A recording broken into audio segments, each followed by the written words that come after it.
Hər vaxtınız xeyir, dəyərli izləyicilər. Bu videomuzda 6-cı sinif Yeni Azərbaycan dili dərsliyi 2-ci hissə səhifə 27-də yerləşən dinləmə mətnimiz Ludwig van Beethovenin Ay İşığı sonatası dinləmə mətninin tapşırıqlarının bir-bir izahlarını paylaşacağıq. İzaha keçmədən öncə kanala abunə olaraq paylaşılan bu izahlardan ödənişsiz olaraq faydalana bilərsiniz. Kanala abunə oldunuzsa, keçək əvvəla dinləmə mətnimizi qulaq asaq. Eyni zamanda bu videonun rəyində dinləmə mətninin yazılı formasında paylaşacağım sizlər üçün, əldə etməyiniz rahat olsun deyə.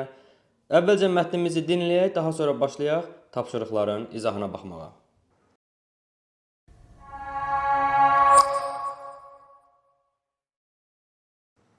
Ay Işığı sonatası. Bir gün Beethoven dostuyla birlikdə Viyana küçələrində gəzirdi. Evlərin birindən piano səsi gəldiyini eşidir və başını qaldırıb baxır. Dostuna ifaçının möhtəşəm çaldığını və onu görmək istədiyini söylüyor. İkisi də birlikdə ikinci mərtəbəyə qalxıb qapını döyürlər. Qapını açan qadın Beethoveni dərhal tanıyır və çox təəccüblənir. Beethoven piano səsinə gəldiyini deyir və ifaçını görmək istədiyini söylüyor. Qadın piano çalanın qızı olduğunu bildirir və onları içəri dəvət edir. Beethoven içəri daxil olur. Anası qızına Beethovenin gəldiyini xəbər verir və qız çox həyəcanlanır. Dərhal ayağa qalxır. Qızın görmə qabiliyyətindən məhrum olduğunu başa düşən Beethoven, "Lütfən, məndən bir şey istəyin," deyir. Qızın cavabı bu olur. "Mən heç ay işığı görməmişəm.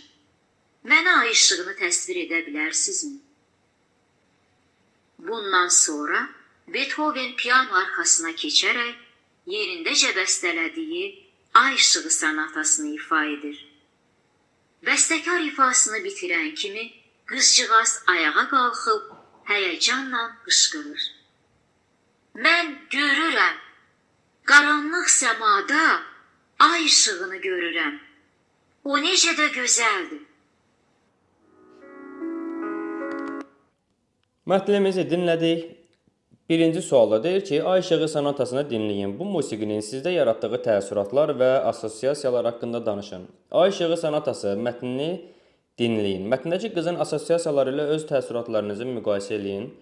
Bir üçün, yəni 2-nin daha doğrusu Y-bənin tapşırığını yazırıq. Ay İşığı sonatası məndə müxtəlif emosiyalar yaratdı.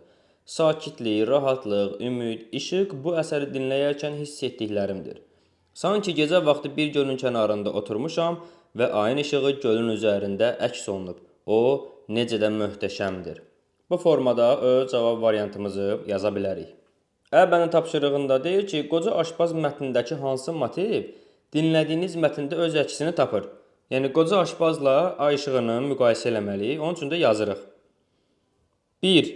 Hər iki mətndə musiqinin ecazkar qüvvəsindən danışılır. 2. Hər iki əsərdə məşhur bəstəkarların portreti təqdim olunur. Birinci mətndə Mozart, ikinci mətndə Beethoven. Bu formada öz cavabımızı qeyd edə bilərik. 3A tapşırığı təqdimat rubrikasından deyir ki, qruplarla işləyin. Ludwig van Beethoven və Wolfgang Amadeus Mozart haqqında araşdırma aparın. Bu iki bəstəkarın həyat və yaradıcılığını müqayisə edin. Mozartla Beethovenin yaradıcılığı, yəni bu qruplarla işləyib, siz ya Beethoven haqqında araşdırma eləməlisiniz, ya Mozart və sonra onu təqdim eləməlisiniz.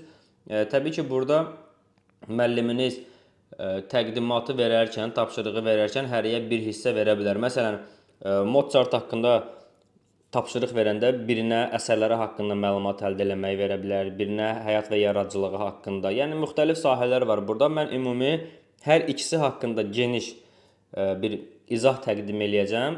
Kimə hansı lazım olsa onu qeyd edib yaza bilər. Yəni rəylərdə baxıram ki, yazırsınız ki, ay müəllim tapşırıqlar uzundur, belədir, elədir. Yəni buradakı tapşırıqların əsas məqsədi sizə öyrətməkdir. Uzundursa, deməli belə öyrənməniz daha məqsədə uyğundur. Ona görə şikayət eləməyin. 3A bəndi. Mozart haqqında əvvəla başlayırıq. 1756-cı ildə Salzburg şəhərində anadan olmuş Mozart uşaq yaşlarından fövqəladə istedad göstərmişdir. Atası Leopold Mozartın rəhbərliyi ilə Avropanın bir çox ölkələrində konsertlər vermiş, hələ yeniyetmə ikən simfoniyalar, sonatalar və operalar bəstələmişdir. O əsasən Viyana şəhərində yaşamış və 1791-ci ildə gənc yaşında vəfat etmişdir. Requiem, Figaro'nun toyu, kiçik gecə musiqisi ən məşhur əsərlərindəndir. Mozartın qeyri-adi musiqi yaddaşı var idi. Bir əsəri bir dəfə eşitməklə onu demək olar ki, tam şəkildə təkrar yaza bilirdi. O, cəmi 35 il yaşasa da 600-dən çox əsər bəstələnmişdir. Mozart klassik musiqinin ən parlaq nümayəndələrindən biridir. Onun əsərləri melodik gözəlliyi, emosional dərinliyi və texniki mükəmməlliyi ilə seçilir. Bu gün dünya səhnələrində səsləndirilir, filmlərdə və müasir layihələrdə istifadə olunur. Musiqisi həm sadə, dinləyici, həm də peşəkar musiqisi üçün aktual və təsirlidir. Bu Mozart haqqında olan ətraflı məlumat idi. Keçək indi Beethoven haqqında məlumata. 1770-ci ildə Bonn şəhərində anadan olmuş Beethoven klassik dövrdən romantizmə keçidin ən böyük nümayəndələrindən biridir. Gənc yaşlarında Viyana şəhərinə köçərək burada fəaliyyət göstərmişdir. Fikir verdiniz, Beethoven də Viyana şəhərində olub, Mozart da Viyana şəhərində yaşayıb, yəni ikisinin ortaq cəhəti kimi göstərmək olar. Daha sonra eşitmə qabiliyyətini tədricən itirsə də ən möhtəşəm əsərləri məhz bu dövrdə yazmışdır. 1827-ci ildə vəfat etmişdir. 5-ci simfoniya, 9-cu simfoniya, Ay işığı sonatası və s. ən məşhur əsərlərindəndir. Beethoven tamamilə kar olduğu halda belə musiqi bəstələməyə davam etmişdir. Beethoven musiqiyə güclü dramatizm, azadlıq ideyası və emosional dərinlik gətirmişdir. Onun əsərləri insan iradəsinin, mübarizənin və qələbənin simvolu kimi qəbul olunur. Bu gün də konsert salonlarında, filmlərdə və rəsmi tədbirlərdə səsləndirilir. Beethovenin yaradıcılığı göstərir ki, həqiqi istedad heç bir maneə qarşısında dayanmaz. Siz də bu ikisindən birini seçib qeydlərinizə yaza bilərsiniz. Davam edirik növbəti tapşırıqdan. Qeyri-müəyyən təsirli hal 4A. Cümlələrdə tamamlığı müəyyən edin. Həmin sözün qrammatik formaları arasındakı fərqi izah edin. Uşaqlar çərpələng uçurtdular. Uşaqlar çərpələngi uçurtdular. Baxın, biri qeyri-müəyyən təsirli haldır. Birincisi, qeyri-müəyyən təsirlik. İkincisi isə müəyyən təsirli haldır. Müəyyən təsirlik. Fərq nədir? Qeyri-müəyyən təsirli hal nə sualına cavab verir? Müəyyən təsirli hal nəyi sualına cavab verir və birində təsirli halın şəkilçisi gözlə görünür, digərində isə görünmür. Fərqləri bundan ibarət olacaq. Yadda saxla rubrikasında yazılır. Cümlədə hərəkətin icraçısını bildirən söz subyekt adlanır və mübtəda rolunda olur. Hərəkət müəyyən varlıq, yəni obyekt üzərində icra olunur. Obyekti bildirən söz isə tamamlıq vəzifəsində çıxış eləyir. Subyekt, obyekt, hərəkət. Gülnar kitab oxuyur. Gülnar subyektdir, kitab obyekti, oxuyur, hərəkətdir. Cümlədə tamamlıq müəyyən, yəni konkret və ya qeyri-müəyyən, ümumi obyekti bildirir. Yəni ya müəyyən olmalıdır, ya qeyri-müəyyən olmalıdır. Müəyyən olduğu zaman konkretdir, qeyri-müəyyən ümumi. Mən yolda maşını gördüm. Maşın burada konkretdir. Mən yolda maşın gördüm. Buradakı maşın sözü ümumi anlayışdır. Hər iki cümlədə maşın sözü təsirli haldadır. Lakin bu söz qeyri-müəyyənlik bildirəndə şəkilçi qəbul etmir. Buna ismin qeyri-müəyyən təsirli halı deyilir. B bəndi tapşırığına baxırıq. Hansı cümlələrdə tamamlıq ismin təsirli halı ilə ifadə olunmuşdur? Dünən kəndlilər meşədə ayı görüblər. Ayı, ayını görüblər. Nə görüblər? Qeyri-müəyyən təsirli hal bu cümlədə var. Gəmiyə xeyli insan toplaşdı. Gəmiyə bu yönlü haldır, amma burada təsirli hal yoxdur. O kitabxanadan 3 kitab götürdü. Yəni 3 kitabı götürdü. Nəyi? Bu oldu təsirli hal. Sevdə ağacları dərmanlayırdı. Nəyi? Bu oldu müəyyən təsirli hal. Kitabı məndə qalmışdı. Onun kitabı. I burada mənsubiyyətdir. Təsirli hal deyil. Ümumiyyətlə siz I ilə bitən sözlərdə onun sözünü artırsaz və cümləni oxuyur. Onun kitabı məndə qalmışdı deyə bilirsinizsə I burada mənsubiyyətdir. Bu məsələn deyirik ki, burada Sevda ağacları dərmanlayırdı, düzdür? Gəlin əvvəlinə onun qoyaq. Sevda onun ağacları dərmanlayırdı. Olarmı? Təbii ki, olmaz. Çünki buradakı I şəkilçisi təsirli haldır. Amma kitabı məndə qalmışdı, onun kitabı məndə qalmışdı deyə bilirikmi? Bəli. Buradakı I mənsubiyyətdir, təsirli hal deyil. Yəni burada doğru cavab 1, 3, 4. 1-də qeyri-müəyyən təsirlik, 3-də qeyri-müəyyən təsirlik, 4-də isə müəyyən təsirlik hal var. 1, 3 qeyri-müəyyən, 4 müəyyən təsirlik haldır. C-bənin tapşırığına baxırıq. Verilmiş cümlələrdə müəyyən və qeyri-müəyyən təsirlik halda olan sözləri seçin. El 1 olsa, dağ oynadar yerindən.